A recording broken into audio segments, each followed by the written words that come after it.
চোখে দেখি না, চোখের দর্শন শক্তিও নষ্ট হয়ে গেছে। রব্বুল আলামিন পেছনে এত গুনাহ করেছি যে তোমার কাছে কিছু বলার মতো সাহস আমার নাই।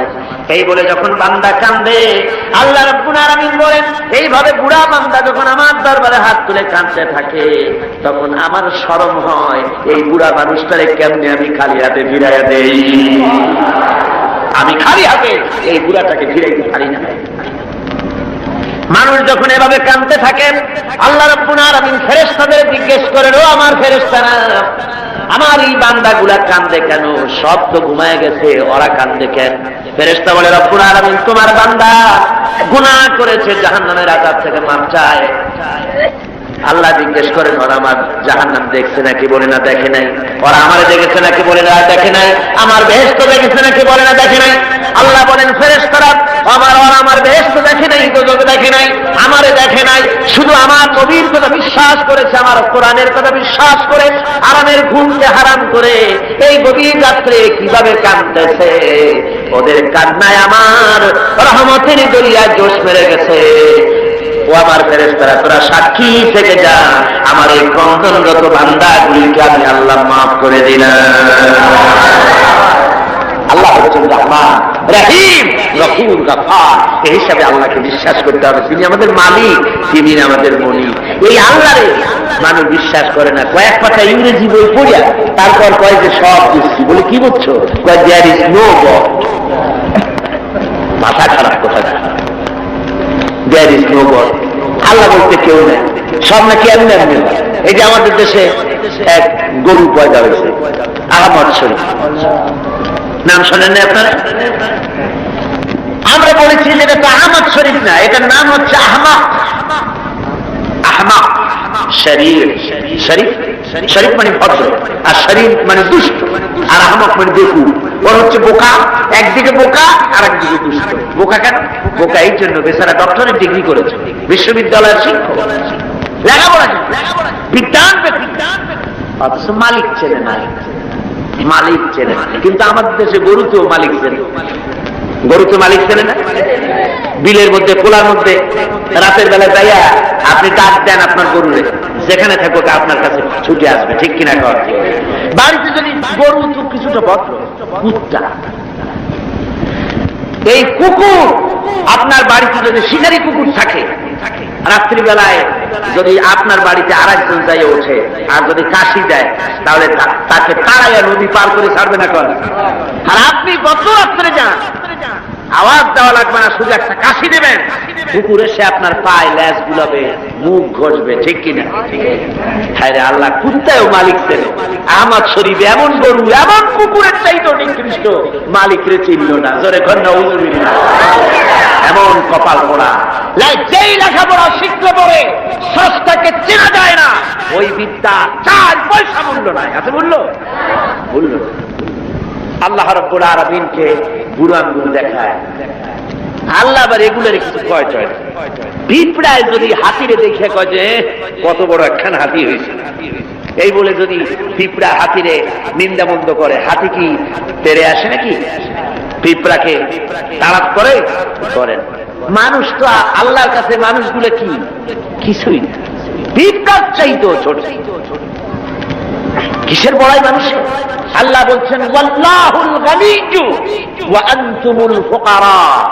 তোমরা সব ফকিরের গোষ্ঠী আর বেনিয়াজ, বেপরোয়া কেবলমাত্র আল্লাহ সুবহানাহু ওয়া তাআলা।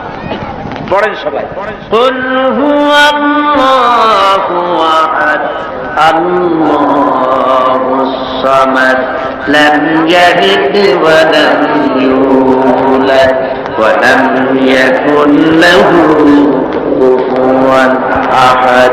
কুল হুয়াল্লাহু আহাদ, বলুন আল্লাহ এক এবং একক, নিরঙ্কুশ, বেনিয়াজ। তিনি কারো মুখাপেক্ষী নন, তাকে কেউ জন্ম দেয়নি, তিনিও কাউকে জন্ম দেন নাই। আকাশ আর জমিনে আল্লাহর সমকক্ষ কেউ নাই। জোরে বলেন সুবহানাল্লাহ। এই পৃথিবীর বুকে যারা আরামের টাটকা সুখগুলি আরামগুলি যারা বর্জন করে আল্লাহ রাব্বুল আলামিনকে বিশ্বাস করে যারা জীবন পরিচালনা করেছে, আল্লাহ পাক তাদের জন্য জান্নাত রেখেছেন এবং তাদের জন্য বলছেন সাবিকু ইলা মাগফিরাতিম মির রাব্বিকুম ওয়া জান্নাতিন আরদুহা কা'আরদিস সামাই ওয়াল আরদ أعدت للذين آمنوا بالله ورسوله আল্লাহ পাক বলেন প্রতিযোগিতা করো আল্লাহর মাগফিরাত কামনার জন্য আর জান্নাতে যাওয়ার জন্য প্রতিযোগিতা করো, আল্লাহর রহমত পাওয়ার জন্য সৎ কাজের প্রতিযোগিতা করো, তাহলে আল্লাহ রাব্বুল আলামিন তোমাদেরকে ক্ষমা করবেন আর তোমাদের জন্য এমন জান্নাত দিবেন যেই জান্নাত আকাশের বিশালতার জমিনের বিশালতার মতো। এই বিরাট জান্নাত তোমাদেরকে দিবেন। এই জান্নাত চিরস্থায়ী সুখ এবং শান্তি জায়গা হবে। মাসালুল জান্নাতিল লাতী উইদাল মুত্তাকুন ফিহা আনহারুম মিন মাইন গায়রি আসিনিন ওয়া আনহারুম মিন লাবানিন লাম ইয়াতাগায়্যার তা'আমুহু। আল্লাহ পাক বলছেন জান্নাত আল্লাহ পাক ওয়াদা করেছেন মুত্তাকীদের জন্য। আল্লাহ পাক জান্নাত দিবেন যে জান্নাতের ভিতরে রয়েছে মধুর প্রস্রবণ, রয়েছে দুধের প্রস্রবণ, রয়েছে সেখানে স্বচ্ছ পানির প্রস্রবণ রয়েছে। এই সুন্দর জান্নাত ঝর্ণা ধারা আল্লাহ পাক সৃষ্টি করেছেন, বাগ বাগিচা দিয়ে ভরে রেখেছেন জান্নাত। সেই জান্নাতে আল্লাহ পাক বলছেন মুত্তাকিনা আলাল আরাইকি লা ইয়ারাউনা ফিহা শামসান ওয়ালা জামহারিরা ودانية عليهم ظلالها وذللت قطوفها تذليلا। আল্লাহ পাক এমন জান্নাত রেখেছেন, সেই আল্লাহ পাক সেই জান্নাতের ভিতরে জান্নাতীরা ঠেস লাগায়া মুখোমুখি অবস্থায় তারা সেখানে বসবে আর জান্নাতীদের মনের মধ্যে কোনো দুঃখ থাকবে না, পেরেশানি থাকবে না। পৃথিবীতে মানুষের দুঃখ থাকে, পেরেশানি থাকে, সেখানে কোনো দুঃখ আর পেরেশানি থাকবে না। সেই জায়গাটা হবে সেটা তো নিয়ন্ত্রিত, না শীত না গরম, চির বসন্ত বিরাজ করবে। জান্নাতীরা সেখানে থাকবে। এই সুন্দর জান্নাত আল্লাহ পাক রেখেছেন মুত্তাকীদের জন্য। সুবহানাল্লাহ। কাফেরদের জন্য জান্নাত হবে, জাহান্নাম হবে চিরকাল। খালিদিনা ফিহা আবাদান, চিরকাল কাফেরেরা জাহান্নামে থাকবে। সর্বশেষ যে ব্যক্তি জাহান্নাম থেকে মুক্তি লাভ করবে তাকে আল্লাহ পাক বলবেন, ফেরেশতাদেরকে বলবেন, আমার ফেরেশতারা আমার এই বান্দাকে জান্নাত এবং জাহান্নামের মাঝখানে রেখে দাও। জান্নাত এবং জাহান্নামের মাঝখানে লোকটি যখন থাকার জায়গা পাবে সে জান্নাতের দিকে তাকায়া দেখবে আর কাঁদতে থাকবে। আল্লাহ পাক জিজ্ঞেস করবেন, বান্দারে যুগের পর যুগ ধরে জাহান্নামে কেঁদেছো, আমি রব্বুল আলামিন জাহান্নাম মাফ করে দিয়া জান্নাত জাহান্নামের মাঝখানে রেখে দিয়েছি, আযাব থেকে তো বেঁচে গেছো, এখন কাঁদো কেন? লোকটি বলবে, রব্বুল আলামিন কাঁদি এই কারণে, জাহান্নাম থেকে মাফ করেছো, তোমার শুকরিয়া আদায় করি। জান্নাত তো আমার কপালে নাই, কিসমতে নাই, কিন্তু জান্নাত আমি এখান থেকে দেখতে পাচ্ছি। জান্নাতের সুঘ্রাণ আমার নাকে আসতেছে, কপালে নাই যাওয়ার। আমি কাঁদি এই জন্য, তুমি যদি মেহেরবানি করে আমাকে জান্নাতের দরজার কাছে একটু দাঁড় করায় দিতা, প্রাণ ভরে তোমার জান্নাতের দৃশ্যটা একটু দেখতাম। আল্লাহ পাক তার আরজি পূরণ করবেন, বলবেন যাও, ফেরেশতাদের বলবেন এর জান্নাতের দরজার কাছে দাঁড় করায় দাও। জান্নাতের দরজার কাছে দাঁড়িয়ে লোকটি আবার কান্না শুরু করবে। আল্লাহ পাক প্রশ্ন করবেন, এবার কান্দো কেন? লোকটি বলবে, রব্বুল আলামিন কান্দি এই কারণে, জান্নাতের এই দরজায় দাঁড়ায়া জান্নাতের অফুরন্ত নিয়ামত কিছুই ভালো করে দেখা যায় না, শুধু অল্প জায়গা দেখি। যদি তুমি আমারে দয়া করে জান্নাতের মাঝখানে দাঁড় করায় দিতা, চতুর্দিকে তাকায়া তাকায়া দেখা কলিজারে ঠান্ডা বানাইতাম। তবে আমি ওয়াদা করি জান্নাতের কোন নাজ নেয়ামত, কোন ফল আমি খাবো না, ধরবো না, সইব না। একটুখানি মেহেরবানি করে মাঝখানে দাঁড় করাইয়া দাও, জানদারে ঠান্ডা করে। আল্লাহ রাব্বুল আলামিন ফেরেশতাদের বলবেন, আমার এই বান্দারে জান্নাতের মাঝখানে দাঁড় করাইয়া দে। আল্লাহর নবী বলেন, জান্নাতের মাঝখানে দাঁড়িয়ে লোকটি আগের চাইতে আরো জোরে চিৎকার মেরে কাঁদতে থাকবে। আল্লাহ পাক বলবেন, বান্দারে কি হলো তোর? দরজার কাছে আসতে চাইছো, আইনা দিলাম। আবার এবার মাঝখানে আসতে চাইছো, তাও এনে দিয়েছি। আবার কান্দো কেন? লোকটি বলবে, রব্বুল আলামিন এবার কান্দি এই জন্যে তুমি যখন দয়া করে একটিবার জান্নাতের মাঝখানে এনে আমাকে দাঁড় করায় দিয়েছো, তুমি রহমান রহিম গফুরুর রহিম, এই জান্নাত থেকে আবার আর বাইর করে দিও না। আল্লাহ রাব্বুল আলামিন বলবেন, ও আমার বান্দারে, আমার এই জান্নাত তোর খুব পছন্দ হয়েছে নাকি? লোকটি বলবে, রব্বুল আলামিন কলিজা ঠান্ডা হয়ে গেছে, ভাবতেও পারি না এই জান্নাত এত সুন্দর। আল্লাহ পাক বলবেন, বান্দারে এরকম একটি নয়, দুইটা নয়, তোর জন্য আমি 10টা জান্নাত এরকম রিজার্ভ করে রাখছি। সুবহানাল্লাহ। আল্লাহ পাককে ভয় করে পৃথিবীর সমস্ত পাপ থেকে যারা নিজেকে রক্ষা করবে, আল্লাহ তাদের জন্য এই জান্নাত রেখে দিয়েছেন। সুবহানাল্লাহ। সেই জান্নাতের রিসিপশন আপনারা আন্দাজ করতে পারবেন না, রিসিপশন কারে কয়। কি এর প্রধানমন্ত্রী আর প্রেসিডেন্ট, 4-5টা পুলিশ আর আর্মি আসে একটা ফট করে সেলুট মারলো, বাস শেষ হয়ে গেল, এরকম না। জান্নাতীদেরকে রিসিপশন দেওয়া হবে। জান্নাতীরা যখন আল্লাহর হুকুমে জান্নাতের দিকে যেতে লাগবে, আর যখন জান্নাতের কাছে চলে যাবে, আল্লাহ রাব্বুল আলামিন শোনায় দিচ্ছেন, হাত্তা ইদা জাউহা ফুতিহাত আবওয়াবুহা ওয়া ক্বালা লাহুম খাজানাতুহা সালামুন আলাইকুম তিবতুম ফাদখুলুহা খালিদিন। সুবহানাল্লাহ। জান্নাতীরা যখন জান্নাতে প্রবেশ করার দরজার মুখোমুখি হবে, দ্বার রক্ষীগণ তখন বলবে, সালামুন আলাইকুম, আল্লাহর শান্তি তোমাদের উপরে বর্ষিত হোক। সুবহানাল্লাহ। দুনিয়ার টাটকা সুখগুলি 2 পা দিয়ে ছেলে দিয়েছো, টাটকা সুখগুলি গ্রহণ করো নাই, হারাম খাও নাই, আল্লাহর দ্বীন কায়েমের জন্য রক্ত দিয়েছো, জীবন দিয়েছো, কষ্ট করেছো, আল্লাহকে ভয় করেছো। আমাদের সালাম গ্রহণ করো, জান্নাতের মধ্যে ঢুকে যাও চিরকালের জন্য। সুবহানাল্লাহ। আর বাইরে হওয়া লাগবে না, চিরকাল এই জান্নাতের মধ্যে তোমরা বসবাস করতে পারবে। আল্লাহ রাব্বুল আলামিনের ফেরেশতারা বলে দিবেন।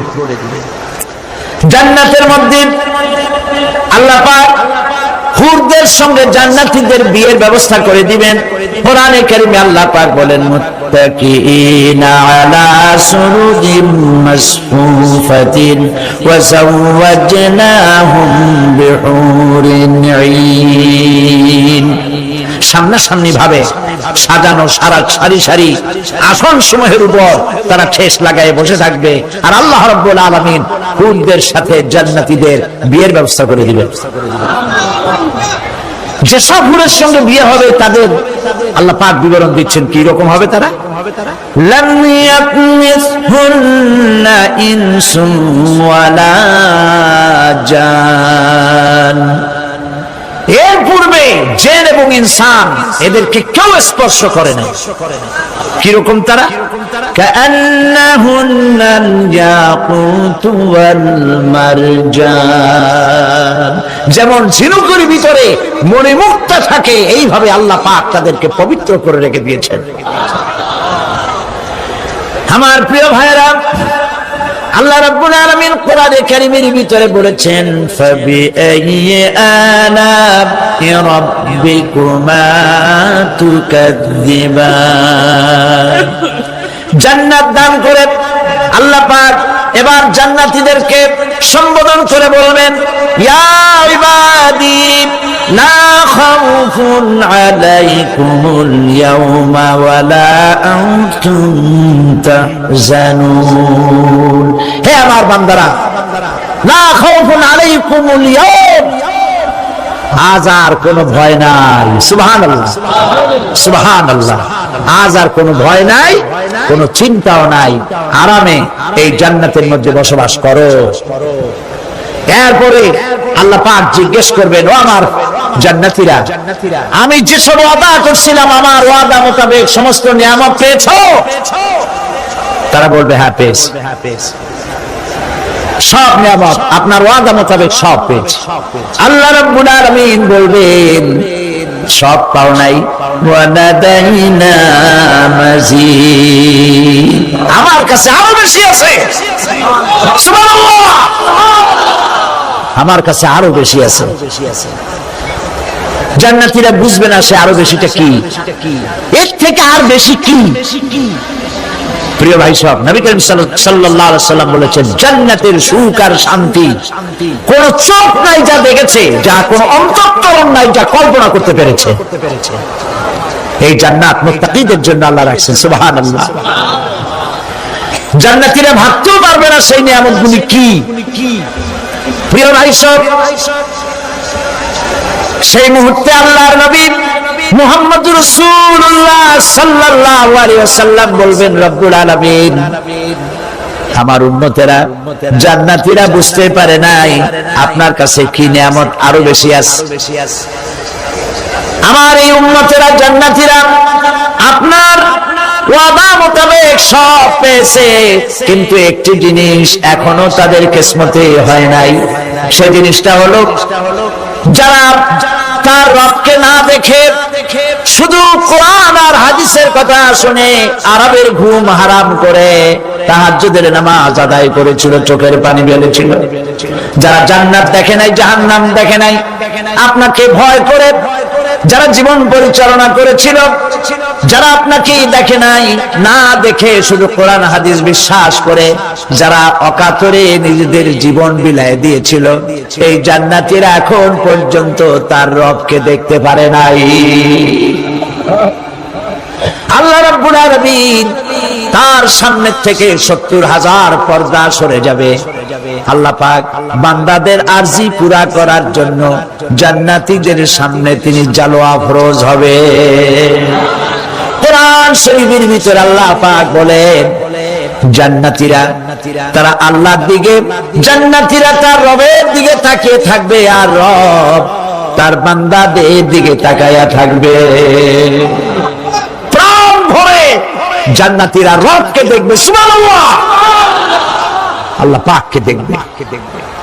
প্রাণ খুলে আজ দোয়া করি, রব্বুল আলামিন জান্নাতের যেই পরিবেশে, যেই জায়গায় তুমি দয়া করে তোমার গোলামদেরকে তুমি নিজেই দর্শন দিবে, দেখা দিবে। মনিব গো, ও আমাদের রব, আজ এই বিশাল জনসমুদ্র নিয়ে তোমার দরবারে আবেগ ভরা কণ্ঠে বলি, যে অনুষ্ঠানটি তুমি এমন মুবারক অনুষ্ঠান করবে যেখানে তুমি জান্নাতীদেরকে দেখা দিবে, ওই জান্নাতের কোনো একটি, ওই অনুষ্ঠানের কোনো একটি কোনায় কানায় আমাদেরকেও দাঁড় করাইয়া দেখার তো।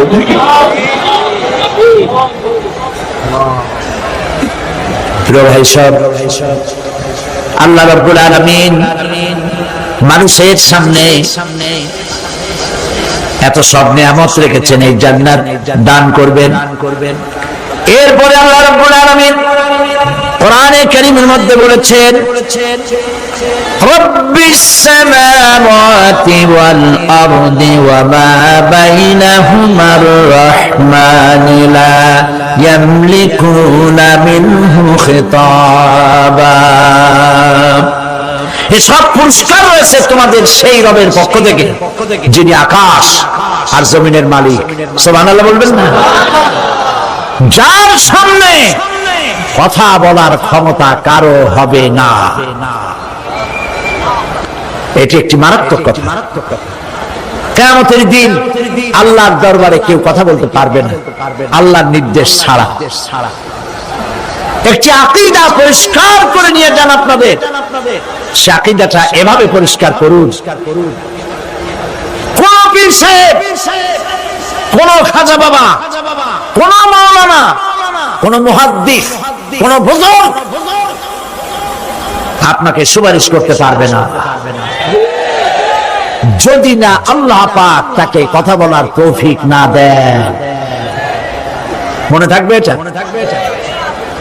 আয়াতুল কুরসির ভিতরে আমরা পড়ি, মান যাল্লাযী ইয়াশফাউ ইনদাহু ইল্লা বিইذনিহি। আল্লাহ পাক বলেছেন কিয়ামতের দিন আল্লাহর দরবারে কার সাহস আছে কথা বলতে পারে? মান যাল্লাযী ইয়াশফাউ ইনদাহু ইল্লা বিইذনিহি। আল্লাহর ওয়াদা ছাড়া, হুকুম ছাড়া আল্লাহর সামনে কথা বলার সেদিন কেউ থাকবে না। সুবহানাল্লাহ। কেউ কথা বলতে পারবে না। সুপারিশ করতে হবে, আল্লাহ যারে বলেন তুমি করো, অমুকের জন্য করো, সেই ব্যক্তি শুধু তার জন্যই করতে পারবে, আর কেউ কথা বলতে পারবে না। সেই কঠিন হাসরের ময়দান, যেদিন শুধুমাত্র আল্লাহ পাক কথা বলবেন, আর যারে বলতে বলবেন সেই কেবলমাত্র বলতে পারবে। সুপারিশ এটি আল্লাহ পাক কিয়ামতে পারমিশন দিলে বলা যাবে। হযরত ইব্রাহিম আলাইহিস সালাম, হযরত ইব্রাহিম আলাইহিস সালাম কিয়ামতের দিন তার নিজের পিতা সম্পর্কে সুপারিশ করবেন। রব্বুল আলামিন, আমার আব্বার জন্য সুপারিশ করতেছি, মেহেরবানি করে জাহান্নাম থেকে তারে আপনি রক্ষা করুন। আল্লাহ রব্বুল আলামিন বলবেন, ইব্রাহিম তোমার সুপারিশ মঞ্জুর হবে না। প্রিয় ভাই সব, একটু মাথা খাটান, চিন্তা করেন। জাতির পিতা কে? জাতির পিতা চিল্লায় বলুন, কলিজা সাফ করে ফেলুন। মুসলমানদের জাতির পিতা হাবিজ আমি কেউ হতে পারে না।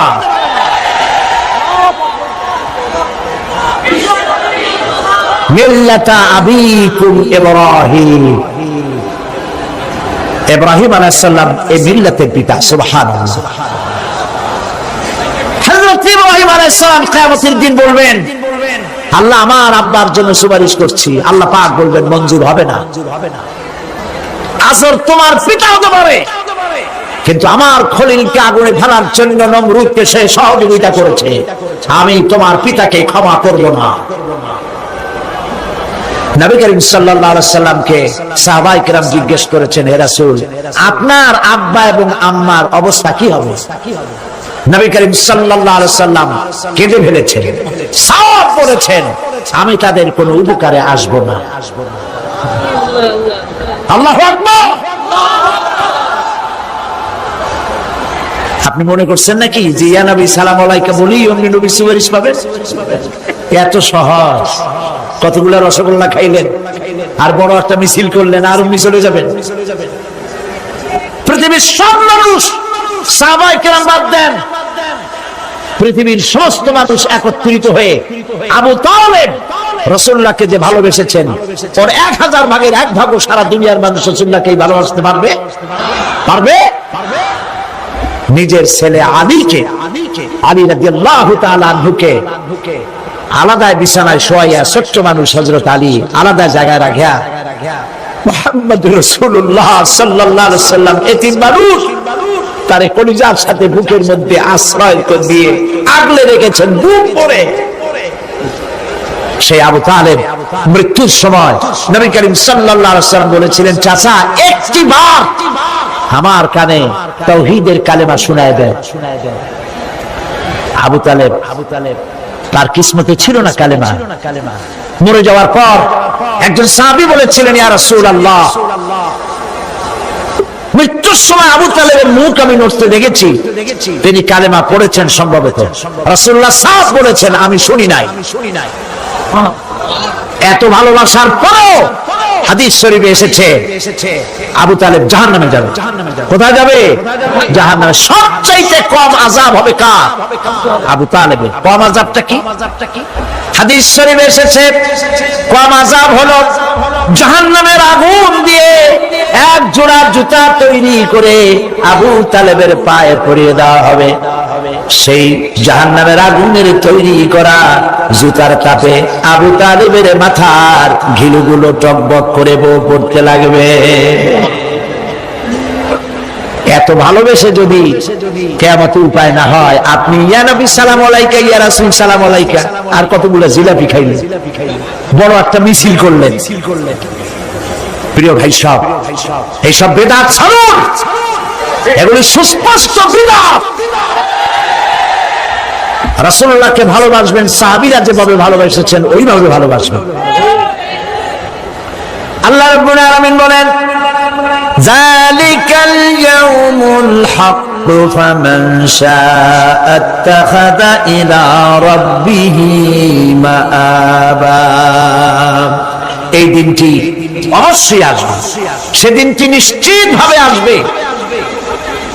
আর এখন যার ইচ্ছা সে তার রবের দিকে অগ্রসর হোক।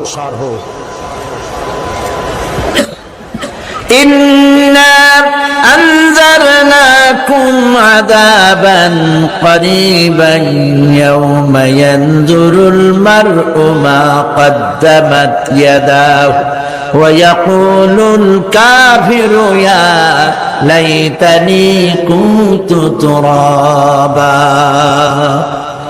ইন্না আনজারনাকুম আযাবান করিবা, খুব নিকটবর্তী একটি আযাব সম্পর্কে আমি তোমাদেরকে সতর্ক করে দিলাম। কে বলতেছেন? আল্লাহ পাক। লক্ষ্য করুন আল্লাহ কি বলছেন, খুব নিকটবর্তী একটি কঠিন শাস্তি, আযাব অর্থাৎ কিয়ামত, এ সম্পর্কে আমি তোমাদেরকে সতর্ক করে দিলাম। ইয়াউমা ইয়ানজুরুল মার'উ মা কদ্দামাত ইয়াদা, সেদিন প্রত্যেকটি লোক যা সে পাঠিয়ে দিয়েছিল এখানে, অর্থাৎ যা করেছিল সেগুলি সে দেখতে পাবে। আর তখন ওয়া ইয়াকুলুল কাফিরু ইয়া লাইতানি কুনতু তুরাবা। সেই কিয়ামতের ময়দানে অবস্থা দেখে কাফেররা বলবে, আহারে মানুষ না হইয়া যদি মাটি হইয়া যেতাম, যদি মাটি হতাম, যদি মানুষ না হয়ে না জন্মতাম, আজ এই হাসরের ময়দানে এইখানে এই বিচারের মুখোমুখি হতাম না, মাটি হইলে বরং অনেক ভালো হতো। এই পৃথিবীতে আমরা এসেছি, চলে যাব, যাওয়ার আগে এই কোরআন একটি বিশাল জনগোষ্ঠী এমন বানাতে চেয়েছে যে জনগোষ্ঠী এই কোরআন দিয়ে একটি বিশাল সমাজ গড়বে, রাষ্ট্র গড়বে, এমন রাষ্ট্র গড়বে যেই রাষ্ট্রে দুঃখ থাকবে না, অশান্তি থাকবে না, যেখানে সুখ থাকবে, সমৃদ্ধি থাকবে, আর কিয়ামতের দিন আল্লাহর জান্নাতে তারা চলে যাবে। তেমন একটি সমাজকে আমরা চাই। সবাই বলেন, সেরকম একটি সমাজকে আমরা চাই। প্রিয় ভাই সব, কিয়ামতের দিন আমরা যেতে চাই জান্নাতে। কোথায় যেতে চাই বলেন? জোরে বলেন। এই জান্নাতে যাওয়ার জন্য, এই জান্নাতে যাওয়ার জন্য দুইটা কাজ করতে হবে। কয়টা কাজ? আল্লাহ রাব্বুল আলামিন বলেন, ফামান কানা ইয়ারজু লিকাআ রাব্বিহি ফালইয়ামাল আমালান সালিহান ওয়া লা ইউশরিক বিইবাদাতি রাব্বিহি আহাদা। আল্লাহ পাক বলেন, যে বাজারা আমার সঙ্গে দেখা করতে চায় কিয়ামতে, দুইটা কাজ করা লাগবে। বলেন কয়টা কাজ? একটা হলো নেক আমল। কি আমল বলেন? নেক আমল। নেক আমল কারে বলে? নেক আমল করতে হলে আবার দুইটা শর্ত লাগে। এক নম্বরে কাজটা করতে হবে আল্লাহরে খুশি করার জন্য। কারে খুশি করার জন্য? একটা মাদ্রাসা বানাইছি যাতে লোকেরা বলে যে বড় একটা মাদ্রাসা বানাইছে, এই জন্য মাদ্রাসা বানাবেন, মসজিদ বানাবেন, হসপিটাল বানাবেন, যা কিছু করেন নিয়ত হবে আল্লাহকে খুশি করা। নিয়ত হবে কারে খুশি করা? আল্লাহ পাককে খুশি করা। এই হলো নেক আমলের প্রথম শর্ত। কাজ হবে আল্লাহকে খুশি করার জন্য। দুই নম্বরে কাজটি হতে হবে সুন্নতে নববী সাল্লাল্লাহু আলাইহি ওয়াসাল্লামের উপরে। মনে থাকবে, দাড়ি রাখবো। কেন রাখবো? রাসূলের সুন্নাত। রাখবো কারে খুশি করার জন্য? আল্লাহকে খুশি করার জন্য। রাখবো কার মতো? রবীন্দ্রনাথের মতো, কার্ল মার্কসের মতো, কবির মতো নয়, রাখতে হবে কার মতো? নবীর মতো। বুঝে নেন, কাজটা হতে হবে আল্লাহকে খুশি করার জন্য। 2 নম্বরে কাজটা হতে হবে সুন্নতে নববী সাল্লাল্লাহু আলাইহি ওয়াসাল্লামের উপরে হতে হবে। তাহলে এই হলো 1 নম্বর। জান্নাতে যাওয়ার জন্য, আল্লাহর সাথে দেখা করার জন্য 1 নম্বরের কাজ হলো নেক আমল। বলেন 1 নম্বরের কাজ কি? 2 নম্বরের কাজ ওয়ালা ইউশরিক বিইবাদাতি রাব্বিহি আহাদা। আল্লাহ রাব্বুল আলামিনের ইবাদতের সাথে কাউকে শরীক স্থাপন করা যাবে না। আমরা যারা মুসলমান, অধিকাংশ মুসলমান শিরকের ভিতরে মুবতলা হয়ে আছে। বিশ্বাস করেন কিনা বলেন? এই জন্য আমি বারবার সতর্ক করি, নিজেকেও করি, আপনাদেরকেও করি। এই কারণে করি, শিরকের গুনাহ আল্লাহ মাফ করবেন না। ইন্না শিরকা লাযুলমুন আযীম। শিরক মস্ত বড় অপরাধ, জুলম, আল্লাহ মাফ করবেন না। আল্লাহর কাছে কান্দে কান্দে মাপ চাওয়া লাগবে যে আল্লাহ শিরক থেকে আমাকে রক্ষা করো, বাঁচাও। অনেক গোপন শিরক আছে। মাজারে যান, পীর সাহেবের কাছে যান, মনে যদি নিয়ত থাকে উনি ফু দিলে আমি ভালো হবই, উনি তাবিজ দিলে আমার বাচ্চা হবেই, উনি আমারে দয়া করলেই আমার ব্যবসায় উন্নতি হবেই, এইটার নাম শিরক। এটার নাম কি? ওয়াইজা সাআলতা ফাসআলিল্লাহ ওয়াইজা ইসতাআনতা ফাসতাইন বিল্লাহ। যা বলার আল্লাহরে বলো, আর যা চাওয়ার কার কাছে চাও? চিল্লায় বলেন। কলিজাটাকে পরিষ্কার করে দেন আজকের মাহফিলে। এই কলিজায় কারো প্রতি কোনো ভয় রাখবো না আল্লাহ ছাড়া। ভয় করবো কারে বলেন? মহব্বত আল্লাহ ছাড়া, এত বেশি মহব্বত আর কাউকে করব না। আল্লাহ তাআলা আমাদের কলিজায় তোমার ভয় এবং মহব্বত দিয়ে ভরে দাও। রাসূলের মহব্বত দিয়ে আমাদের দিলকে ভরে দাও। বিশ্বাস করুন ভাই সাহেব, কোরআন শরীফ আমার সামনে, বিশ্বাস করুন। দেশি পীর, বিদেশি পীর, খাজা বাবা দেশি এবং বিদেশি, কেউ আপনার ভাগ্য বদলাই দিতে পারবে না। এই পিছনে দৌড়ায় দৌড়ায় কোনো লাভ নাই। এতক্ষণ মসজিদের ভেতরে বসে আল্লাহর কাছে কাঁদেন। ফাকালা রাব্বুকুম উদউনি আস্তাজিব লাকুম। তোমার রব বলেছে আমারে ডাকো, আমি ডাকের সাড়া দিয়ে দেব। সুবহানাল্লাহ। আর আল্লাহ বলেছেন আমার ইবাদতের সাথে কাউকে শরীক করবে না। খবরদার। আলাইসাল্লাহু বিকাফিন আবদা। আল্লাহ প্রশ্ন করছেন, আলাইসাল্লাহু বিকাফিন আবদা, আমি কি আমার বান্দার জন্য যথেষ্ট নই? চিল্লায় বলুন অবশ্যই যথেষ্ট। আবার বলেন অবশ্যই যথেষ্ট। কলিজা সাফ করে ফেলেন। সম্রাট শাহজাহান, দিল্লির সম্রাট, হাবিজাবি সম্রাট না, দিল্লির সম্রাট। এখন কোথায়? কবরে। কবি বলতেছেন, শাহনে জাহাं को जिन्हें फक्र से देते थे बाज, शाहने जहां को जिन्हें फक्र से देते थे बाज, वाज कब्र में है सूरह अलहम्दु की मोहताज। সারা ভারতবর্ষ যারা ট্যাক্স দিয়ে নিজেকে সৌভাগ্যবান বলে মনে করত, সে আজ কবরের মধ্যে ভিক্ষুকের মতো সূরা আল-হামদুর মতো একটি সূরার মুহতাজ হয়ে ভিক্ষুকের মতো শুয়ে আছে। সম্রাট শাহজাহান মসজিদে বসে আছে, এক ফকির ঘুরতেছে। লোকেরা কয় ছোট মেলা থেকেই তোমার খয়রাত করতে দেখলাম, ভিক্ষা কি জীবনেও যাবে না তোমার? লোকটি বলছে, আমি ভিক্ষা করবো ছাড়া আমার উপায়টা কি? এই লোকটি, আমি ভিক্ষা করা ছাড়া করবো কি? লোকেরা তো আমার 60 টাকা 50 টাকা 100 টাকা দেয় না, 4 আনা 5 আনা 1 টাকা এই আমার দেয়, এই দিয়ে আমি বড় লোক হবো কেমন? লোকটি বলছে, আচ্ছা দেখো তুমি তো জায়গা মতো যাইতে পারো না, বাদশার কাছে যাও, এমন দেওয়া দেবে জীবনে আর খয়রাত করা লাগবে না। তো বাদশার কাছে গিয়ে খয়রাতি যাইতে পারে কোনোদিন? হ্যাঁ, এখন পারবা। কেমনে? সম্রাট শাহজাহান এখন একা একা মসজিদে আছেন। তখনকার এসব বাদশারা অনেকে নামাজি ছিলেন, দিনদার ছিলেন। ফকির দরজার কাছে দাঁড়াইয়া দেখতে পাচ্ছে কেউ নাই, দেহরক্ষীরা দূরে দূরে দাঁড়ানো। বাদশাহ মসজিদের ভেতরে বসে হাত তুলে ঝুলতেছে আর কাঁদতেছে, চোখের পানি দিয়া দাঁড়িয়ে ভিজে ভিজে পড়ছে। এই দৃশ্য অনেকক্ষণ দেখলো ফকির। কিছুক্ষণ পর সম্রাট শাহজাহান মসজিদ থেকে বেরিয়ে আসছে। ফকির বলছে, আসসালামু আলাইকুম হুজুর। তিনি বললেন, ওয়ালাইকুম আসসালাম। চলে গেল। বাদশা বলল, আমার কাছে তো কেউ আইসা কিছু না চাইয়া তো যায় না, এর দেখলাম খয়রাতির মতো কিছু চাইলো না, বেটা ভয় করলো নাকি? হাসছে। ভয় পাইছো? কয় না, ভয় পাইনি। তো কিছু যে চাইলে না? ফকির বলছে, জাহাপানা সত্যিই কিছু চাইতে আসছিলাম। তারপর চাইলে না কেন? ফকির বলছে, জাহাপানা সারা জীবন ভিক্ষা করেছি, আর আজ দিল্লির সম্রাটের কাছে বেশি পাওয়ার লোভে এসেছি না, কিন্তু আপনার দশা দেখা আমার জ্ঞানের চোখ খুলে গেছে।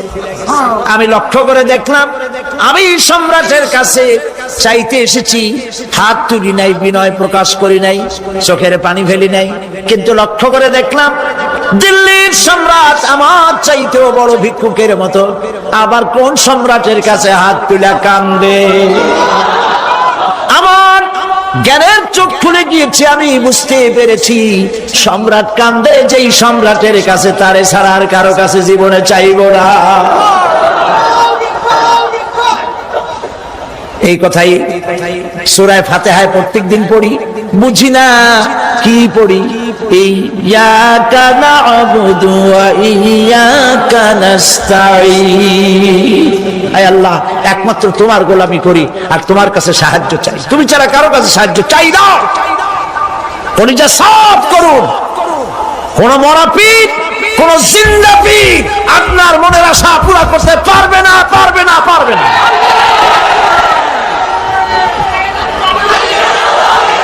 আর আজ থেকে কোন মাজারে টাকা দিবেন না, পয়সা দিবেন না, আগরবাতি দিবেন না, মোমবাতি দিবেন না, গোলাপ পানি দিবেন না। কারা কারা দিবেন না? হাত উঁচু করে দেখা। আল্লাহ রাব্বুল আলামিনের কারবার উল্টা।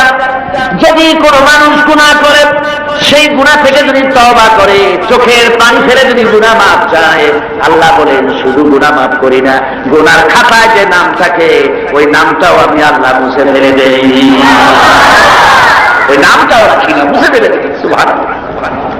আল্লাহ হচ্ছেন রহমান রহিম। আল্লাহর কাছে যখন বান্দা কান্দে, গভীর রাত্রে, শেষ রাত্রে আল্লাহ রাব্বুল আলামিন প্রথম আকাশে আসেন। মুসলিম শরীফের হাদিস। প্রথম আকাশে এসে ডাকেন, ও আমার বান্দারা কে আছো? গুনাহ করে করে জীবন ভর্তি করে ফেলেছো, আমার কাছে কাঁদো। ঋণগ্রস্ত হয়েছো, ঋণ পরিশোধ করতে পারো না, আমারে বলো কে আছো এমন? জীবনটাকে বরবাদ করে ফেলেছো, অসুখ হয়েছে সারে না, আমাকে বলো। এভাবে আল্লাহ ডাকতে থাকেন। ওই সময় যে সমস্ত আল্লাহর বান্দারা আরামের ঘুমকে হারাম করে গভীর রাত্রে জেগে ওযু করে তাহাজ্জুদের নামাজ আদায় করে রব্বুল আলামিনের দরবারে দুহাত তুলে কাঁদতে থাকে আর বলে, আল্লাহ যত গুনাহ করেছি আমার তো বেঁচে থাকার কথা না, তুমি বাঁচায় রাখছো। হাদিস শরীফে এসেছে, আল্লাহ বলেন, ও হাবিব, যখন একটা বুড়া মানুষ আমার কাছে হাত উঠায়, দাড়ি পাকা মানুষ, একজন দাড়ি পাকা বৃদ্ধ মানুষ যখন আমার কাছে হাত উত্তোলন করে, নবীজি বলেন ওই বুড়া মানুষটা যখন বলতে থাকে, আয় আল্লাহ রাব্বুল আলামিন, আমার এখন বয়স নাই, কামাই করতে পারি না, তাই ছেলে পেলেরা আমার চোখে দেখতে পারে না, বউর কাছে আমার কদর নাই, ছেলে পেলের কাছে আমার কদর নাই, ঘরে আমার জায়গা নাই, এখন আমি কামাই করতে পারি না, আমি এখন দাঁড়াতে পারি না, কোমর সোজা হয় না, পা চলে না, শুনতে পাই না, কান বন্ধ হয়ে গেছে, চোখে দেখি না, চোখের দর্শন শক্তিও নষ্ট হয়ে গেছে। রব্বুল আলামিন পেছনে এত গুনাহ করেছি যে তোমার কাছে কিছু বলার মতো সাহস আমার নাই। এই বলে যখন বান্দা কাঁদে, আল্লাহ রব্বুল আলামিন বলেন, এইভাবে বুড়া বান্দা যখন আমার দরবারে হাত তুলে কাঁদতে থাকে, তখন আমার শরম হয় এই বুড়া মানুষটারে কেমনে আমি খালি হাতে ফিরাইয়া দেই। আমি খালি হাতে এই বুড়াটাকে ফিরাইতে পারি না। মানুষ যখন এভাবে কাঁদতে থাকেন, আল্লাহ রাব্বুল আলামিন ফেরেশতাদের জিজ্ঞেস করেন, ও আমার ফেরেশতারা, আমার এই বান্দাগুলা কাঁদে কেন? সব তো ঘুমায় গেছে, ওরা কাঁদে কেন? ফেরেশতা বলে, রব্বুল আলামিন তোমার বান্দা গুনাহ করেছে, জাহান্নামের আযাব থেকে মাফ চায়। আল্লাহ জিজ্ঞেস করেন, ওরা আমার জাহান্নাম দেখছে নাকি? বলে না, দেখে নাই। ওরা আমারে দেখেছে নাকি? বলে না, দেখে নাই। আমার বেহেশত দেখেছে নাকি? বলে না, দেখে নাই। আল্লাহ বলেন, ফেরেশতারা আমার বেহেশত দেখে নাই, দোজখ দেখে নাই, আমারে দেখে নাই, শুধু আমার নবীর কথা বিশ্বাস করেছে, আমার কোরআনের কথা বিশ্বাস করে আরামের ঘুমকে হারাম করে এই গভীর রাত্রে কিভাবে কাঁদতেছে। ওদের কান্নায় আমার রহমতের দরিয়ায় জোশ মেরে গেছে। ও আমার ফেরেশতারা, তোরা সাক্ষী থেকে যা, আমার এই ক্রন্দনরত বান্দাগুলিকে আমি আল্লাহ মাফ করে দিলাম।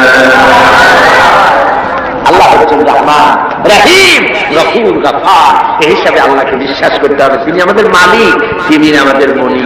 এই আল্লাহরে মানুষ বিশ্বাস করে না। কয়েক পাতা ইংরেজি বই পড়িয়া তারপর কয় যে সব বুঝছি। বলে কি বুঝছো? কয় দেয়ার ইজ নো গড। মাথা খারাপ কথা। দেয়ার ইজ নো গড, আল্লাহ বলতে কেউ নেই। সব নাকি এমনি এমনি।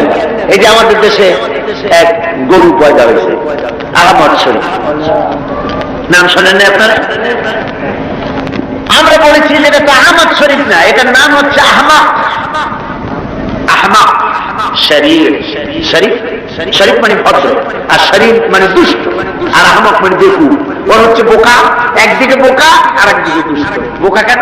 বোকা এই জন্য বেচারা ডক্টরের ডিগ্রি করেছে, বিশ্ববিদ্যালয়ের শিক্ষক, লেখাপড়া বিজ্ঞান, অথচ মালিক ছেলে না, মালিক ছেলে।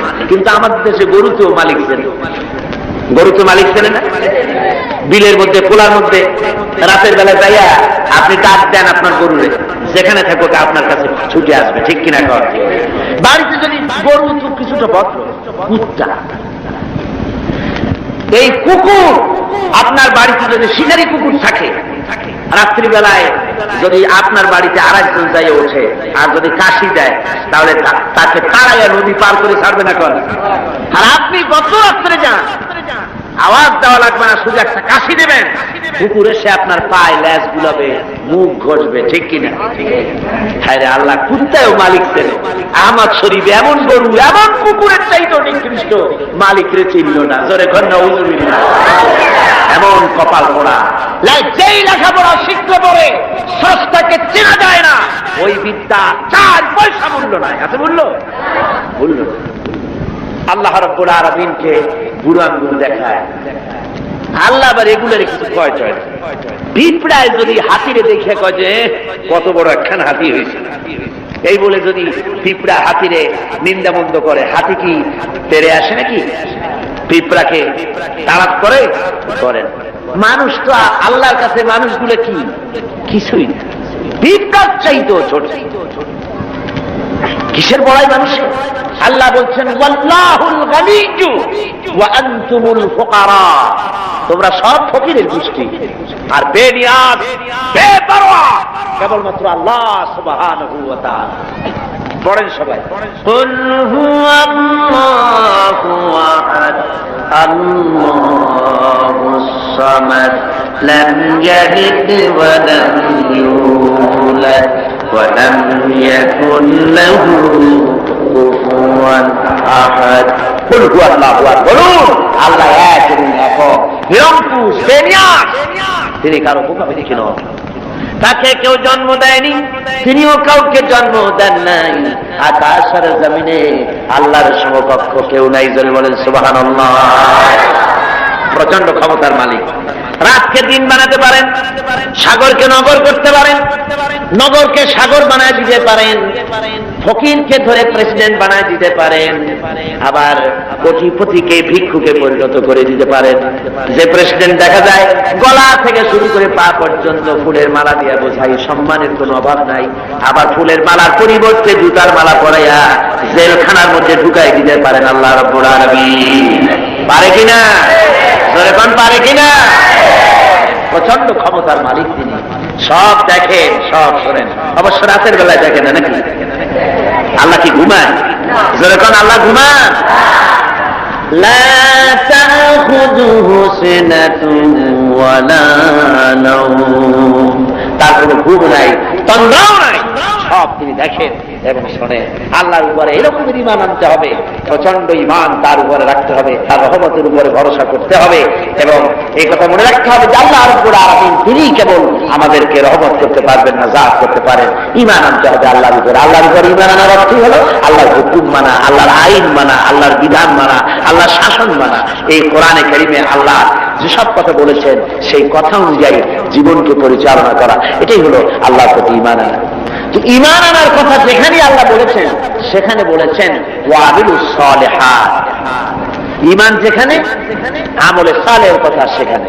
ঈমানের কোনো দাম নাই যদি আমলে সালেহ না থাকে, আমলে সালেহের কোনো দাম নাই যদি ঈমান না থাকে। কথা বুঝে আসতেছে আপনাদের?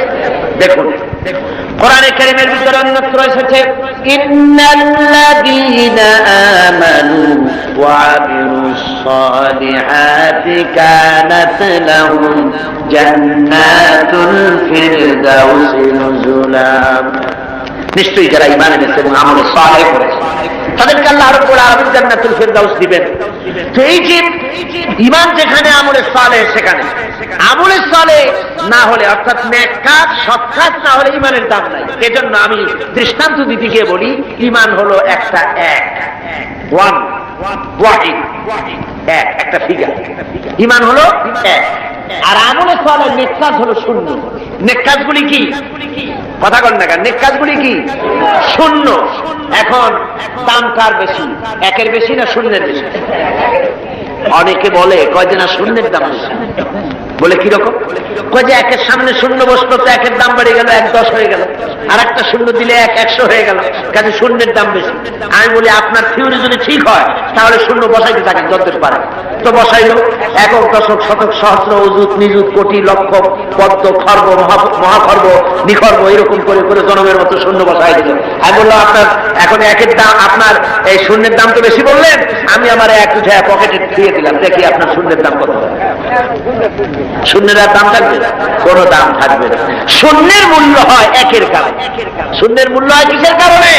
একের কারণে। এক আছে বলে শূন্যের দাম বেশি, আর যদি এক না থাকে শূন্যের কোনো দাম নাই। সুতরাং এক ঈমান আর শূন্য হচ্ছে ভালো কাজ। ঈমান আছে, একটা ভালো কাজ করেছেন 10 হয়ে গেল, আরেকটা ভালো কাজ করলেন 100 হলো, আরেকটা ভালো কাজ করলেন 1000 হলো। এ হলো আপনার চিন্তায় 1000 হয়েছে, কিন্তু আল্লাহর খাতায় অনেক বেশি হয়ে গেছে। কত হয়েছে? অনেক বেশি। কিরকম?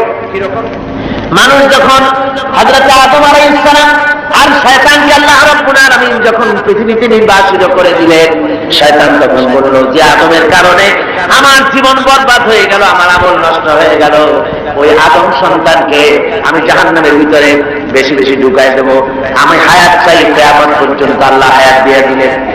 শয়তান চলে আসার পরে রব্বুল আলামিন ফেরেশতাদের বললেন, আমার ফেরেশতারা, এই শয়তান যখন আমার বান্দাদেরকে কোন কুমন্ত্রণা দিবে তখন তোমরা আমার বান্দা যখন গুনাহ করার জন্য নিয়ত করবে তখন তার আমলনামায় কোনো গুনাহ লিখবা না, গুনাহটা করা হয়ে গেলে একটা গুনাহই লিখবা।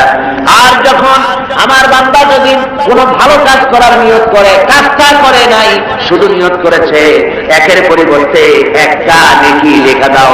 আর যখন ভালো কাজটা করা হয়ে যাবে তখন তার আমলনামায় একের পরিবর্তে 10 গুণ বাড়াইয়া লিখে দিও। সুতরাং যত ভালো কাজ করবেন আপনার আমল বেড়ে যাবে। কি বেড়ে যাবে? আপনার আমল বাড়তে থাকবে। আর আপনার ঈমান নাই। অনেকে কয় যে হুজুর এমনি আমি মানুষ খুব ভালো, বলে কিরকম ভালো?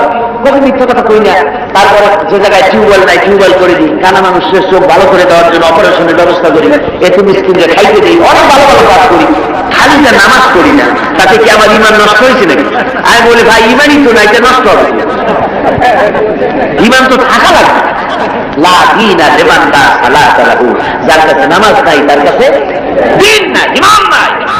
মনে রাখবেন, যে ব্যক্তি নামাজ পড়ে না, মুসলমান বলে দাবি করা কোন অধিকার তার নাই,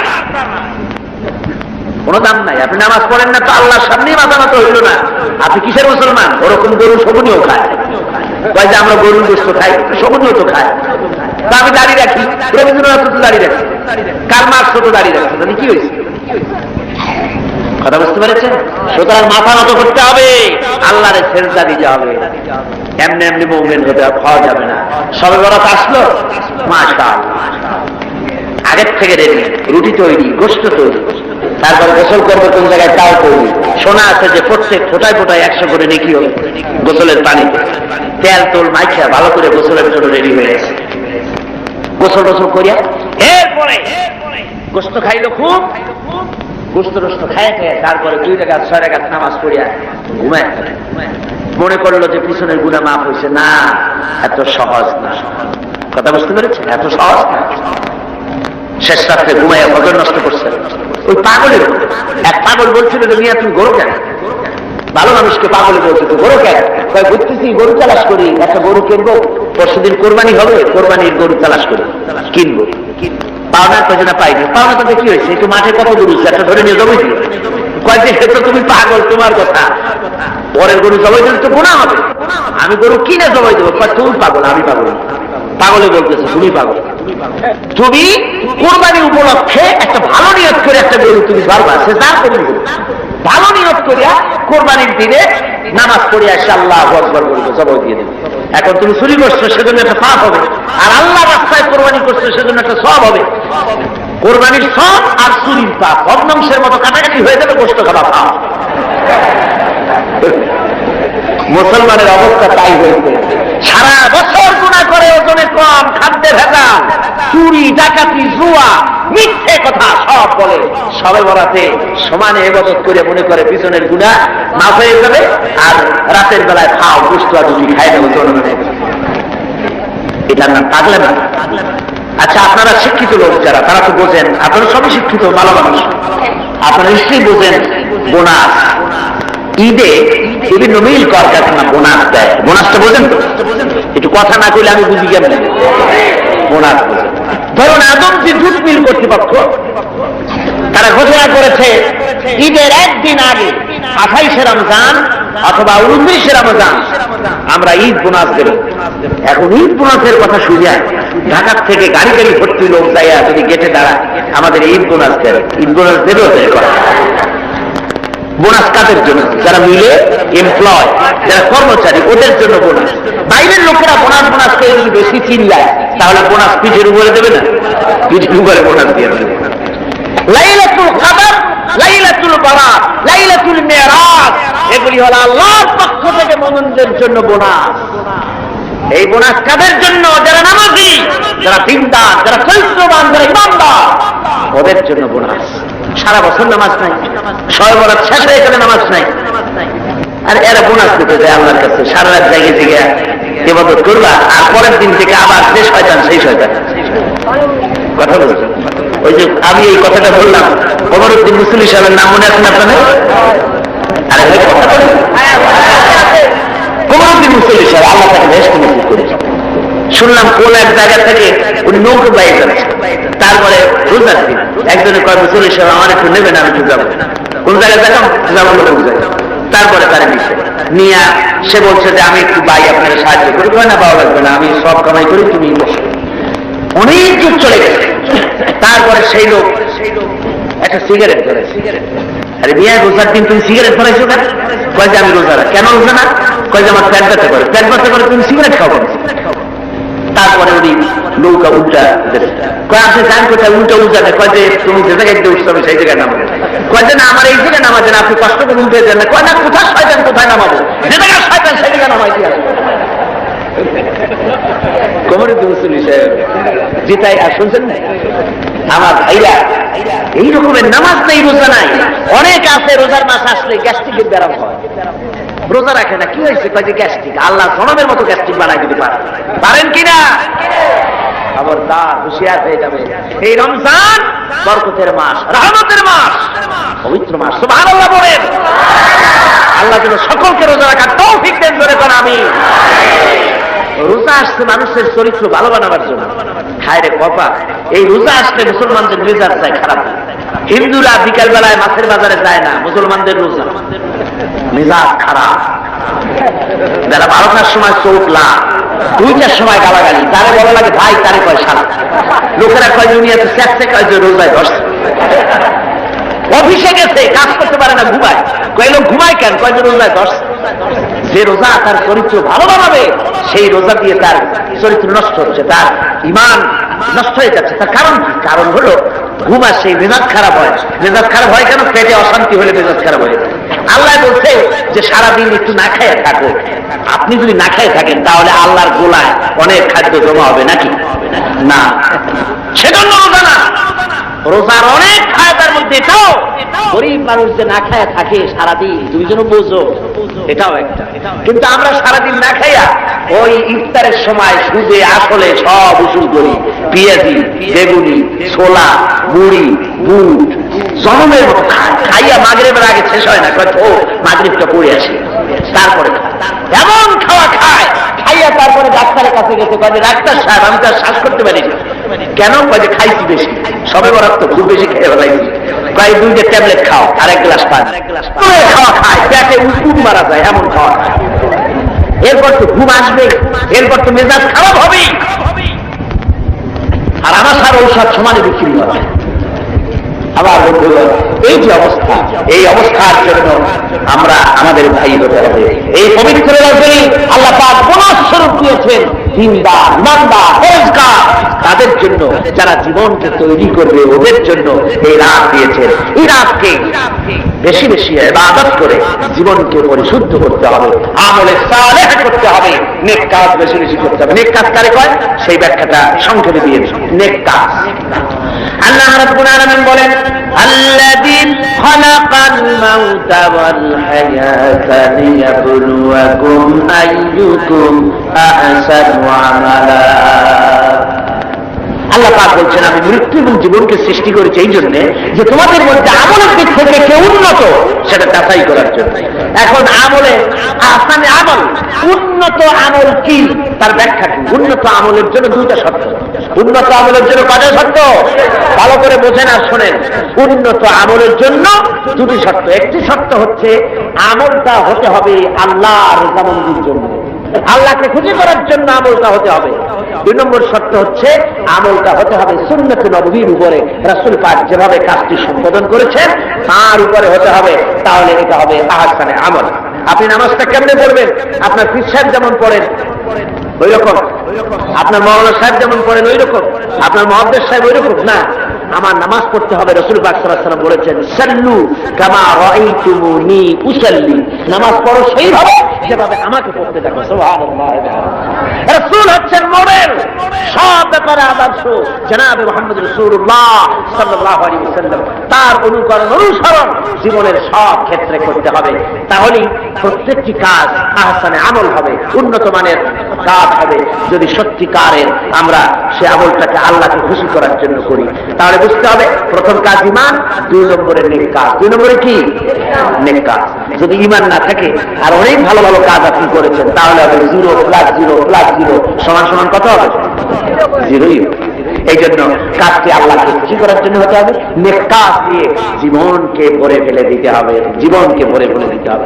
3 নম্বরে যে কথাটি জীবন সফল হওয়ার জন্য তা হচ্ছে ইল্লাল্লাযীনা আমানু ওয়া আমিলুস সালিহাতি ওয়া তাওয়াসাউ বিল হাক্কি ওয়া তাওয়াসাউ বিস সাবর। ঈমান, আমলে সালেহ। আর 3 নম্বরের কাজ হলো হকের দাওয়াত দেওয়া। 3 নম্বরের কাজ কি? বলুন, 3 নম্বরের কাজ কি? হকের দাওয়াত। হক কি? ইসলাম। হক কি? জোরে বলুন, হক কি? ইসলামের দাওয়াত দিতে হবে। ইসলামের দাওয়াত দিতে হবে, ঘরে ঘরে পৌঁছে দিতে হবে ইসলামের দাওয়াত। মানুষকে বুঝাতে হবে ইসলাম ছাড়া উপায় নেই। ইসলাম হচ্ছে এক কমপ্লিট কোড অফ লাইফ, মুকাম্মাল নিজামে হায়াত, একটি পরিপূর্ণ জীবন ব্যবস্থা যার মধ্যে আছে অর্থনীতি, সমাজনীতি, রাজনীতি, সব আছে। কোরআন শরীফে আছে না অর্থনীতি, রাজনীতি আছে না? আমাদের দেশে কথা উঠেছে যে ধর্ম নিরপেক্ষতা অবলম্বন করতে হবে, ধর্ম আর রাজনীতি আলাদা। এ ধরনের কথা শহরে বন্দরে হয়, মানুরি পাড়ার মতো এই প্রত্যন্ত অঞ্চলে সব জায়গায় এসব কথা বোধহয় বলা হয় না, বলা হয় ধর্ম আর রাজনীতি আলাদা বলে।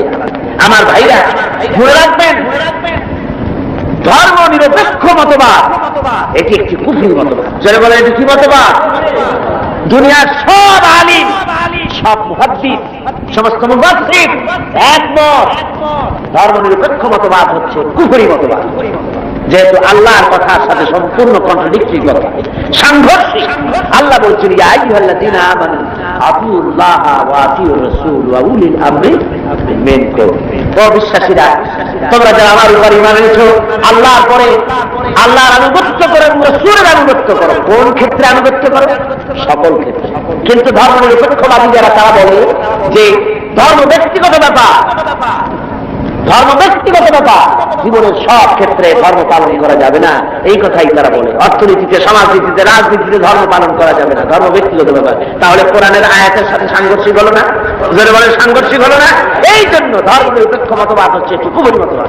যারা বলে ধর্ম নিরপেক্ষ মতবাদ দিয়ে সংখ্যালঘুদেরকে নিরাপত্তা বিধান করার জন্যই